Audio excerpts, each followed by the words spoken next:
What's up geeks, and welcome to the channel. In today's video, we are going to explain what a stack is. Then we are going to discuss the different operations offered by stacks. And finally, we are going to try and implement these operations. But first, if you have no idea what an abstract data type or data structure is, I suggest you watch our video linked in the description below before you proceed with this one. Now, let's get started. So, as you may have already guessed, stacks are abstract data types and are implemented using arrays or linked lists. However, what defines a stack, what makes this abstract data type different than the others, is that it follows the last in, first out structure, aka the LIFO structure, which means that the last item we insert onto the stack is the first item we remove. As a real-life example, take a pile of plates. Keep track of the very first plate that we added here, colored in red. Let's say we cleaned some of them, then more came on top and we kept cleaning. Well, naturally, we will keep taking the plates out from the top of the pile, and the plates that were just added will be cleaned before the ones that have been waiting there for an hour, right? And it is only after we finish cleaning all the plates that this red plate will finally be cleaned, even though it was the first plate to be added. This is exactly what happens with stacks, and what a LIFO structure means. You see, with stacks, we don't have control over where we want to insert in the stack, or from where we want to remove the item or element from the stack. But instead, we have a push and a pop operation. The push operation will add an item to the top of the stack, and the pop operation will remove an item from the top of the stack, all while returning it to the user. Another stack operation is the peek function. Peeking into a stack is basically taking a look at the element present at the top of the stack. The difference between peek and pop is that pop will remove the top element and return it, whereas peek will just return it, meaning it will allow us to take a look at it. One of the main applications of the stack is the stack memory. I am not going to dive in its details in this video, as I want to focus on the stacks, as in the abstract data type. But we will be covering everything about stack memory and memory management in a future video. Other applications of stacks may include support for the undo mechanism, for recursion, for language processing, and many more. Now, after this brief introduction, let's try to implement together the stack's abstract data type using arrays and linked lists. And while implementing, we are going to go over even more details. First, using arrays. Now, because our stack can be used to store any type of element, we generified its class. As you can see, the stack is an array that can store any generic t parameter. This array is a private field in the stack class. The second field is an integer, the size, to keep track of the number of elements inside our stack and of the top element of the stack. Inside the constructor, we are going to initialize the generic array. As a start, this array can hold a single element only. Why, you may be asking? Well, because we are going to make it a resizable array. So when our stack is full, we are going to double its capacity. And if we manage to remove enough items from the stack to make it 75% empty, then we are going to cut its capacity by half. Let's start with the push operation. When we first attempt to insert an element into the array stack, we will need to insert it at index 0. And the next item at index 1, and so on. Additionally, after inserting the item, we will have to increment the size to keep track of the elements. You see, the index where we are inserting and the size will always be in sync. Hence, the size can be used to actually insert the element into the stack. So in code, this data will be assigned inside the stack at the position size. And after that, the size will be incremented. After inserting the first element, size will be equal to 1. If you want to write it in a more concise way, you can insert the data while incrementing the size, like so. Make sure to add the increment to the right side, as we are incrementing after assigning the value. Now, something is still missing from this implementation. You see, our stack, as it is right now, can only hold a single element. But what if we need to insert more elements? We mentioned previously that we are going to make it a resizable stack. And this is done by adding an if statement before the line of code we just wrote.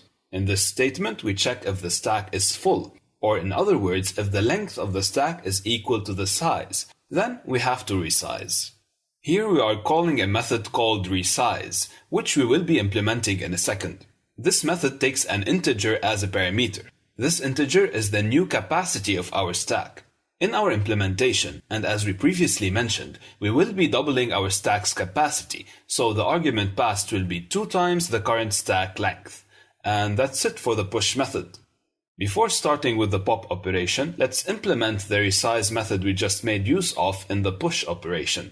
In this method, we first need to create the new generic array with the passed capacity, of course. Then you can use a for loop to copy the items from the stack we have to the newly created array.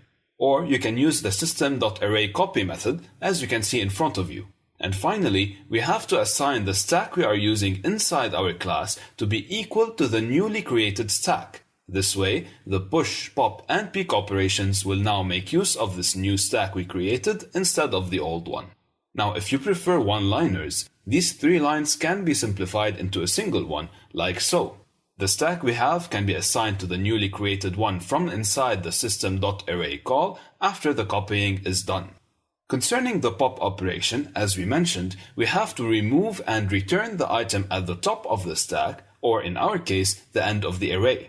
Now, if we want to make use of the size variable here as well to reference the top element, you may have noticed that we have to decrement it first. Because if we have, let's say, 1 element inside the stack and we want to pop it, our size will be equal to 1, whereas the maximum index will be equal to 0, and it is the 0 index item we want to access. So the first thing we have to do is decrement the size, then store the element at the new size inside a variable to be able to return it. When the next push method is invoked, the element will be pushed at the value of the new size. So if in the example we just had, the size was 1 and got decreased to 0, the next element we insert will be inserted at position 0, hence overriding the value already present here. You can also decrease the size while assigning the value here actually, like we did for the push method. However, make sure to add the minus operator at the left side as we want to decrease it before assigning the value to remove. The last thing still missing inside this method is the resize call. We also mentioned that we will have to resize our stack in case we manage to remove enough items to make it 75% empty. Therefore, an if statement is needed. Inside this statement, we will call the resize method and pass it to the current capacity of the stack divided by 2. The last operation we have is the easiest one, the peek method. This function will return the top of the stack. In our case, the top of the stack is the size minus 1 element, and that is exactly the item we are returning. Now let's move to the linked list implementation. And always with such implementations, the data we are trying to store must be wrapped inside a node. What you can see is the node required in our case. It is a simple node class that contains the data we need to wrap or store, and the reference to the next node in the list. The add data annotation you can see is a Lombok annotation. This annotation will generate getters, setters, a toString method, and a constructor for this node class. If you are not familiar with Lombok annotations, feel free to check our Lombok video linked in the description below. Now that our node class is complete, let's move to the actual stack class. The fields we have here are actually pretty similar to the array implementation. We also have the size as integer to keep track of the elements inside the stack and the root node element to be able to access our linked list. The first operation we are going to implement is the push operation. This method takes the data as argument, and the first thing it does is wrap this data inside a node, as you can see. Next, we have to take into consideration 2 scenarios before actually incrementing the size of the stack. First, if the stack is empty, and second, if it isn't. If the stack is empty, it means that the root node is null, and that the element you are trying to insert is the first one, and should be the root item. So we went ahead and assigned the root element to the node we just created. If it isn't, then the current root should be set as the next node of the node we just created. Then this node should become the new root of our stack. We can make the current node more concise by extracting the similar parts together, as you can see in front of you. The isEmpty method we used here can check whether the size is equal to 0, or if the root node is null. Both are fine and work perfectly well. Now, concerning the pop method, The first thing we need to check is if the stack is empty or not, because if it is, then all we can return is the null value, as there is nothing to be removed. However, if there are indeed some values inside the stack and we want to pop the top one, the top value in this case is the root. Then what we have to do is assign the data stored inside the root to a newly created variable to be able to return it. The next thing to do is update the root variable to be the next node of the current root or the next value stored inside the stack, similarly to what we did for arrays. And finally, we decrement the size and return it with the value we removed from the stack or the linked list.